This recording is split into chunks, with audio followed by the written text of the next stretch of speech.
Tonight for News 4 at 6, I'm Matt Breen. Jessica Bowman has the night off. The search continues tonight for the cause of a fire that gutted a Northeast Nebraska museum over the weekend. Firefighters were called to the Decatur Museum just after 7 o'clock Saturday morning. Crews from Decatur and nearby Ottawa, Iowa spent hours fighting that fire.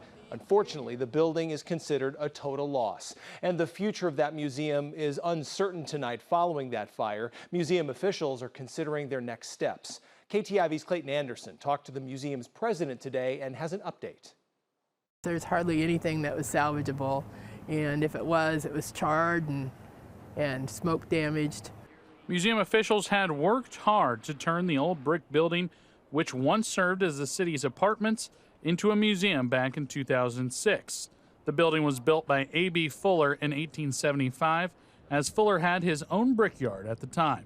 It is suspected the A.B. Fuller home that housed the Decatur Museum will have to be torn down after the fire investigation. The interior bricks are basically destroyed. Each of the walls are 3 layers of bricks, so the exterior might still be there, but the interior isn't.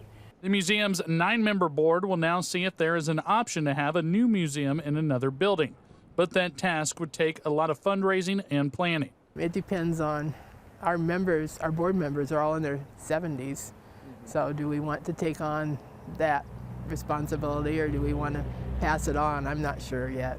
Pieces of Decatur's past lost to the fire, maybe for all time. In Decatur, Nebraska, Clayton Anderson, KTIV News 4.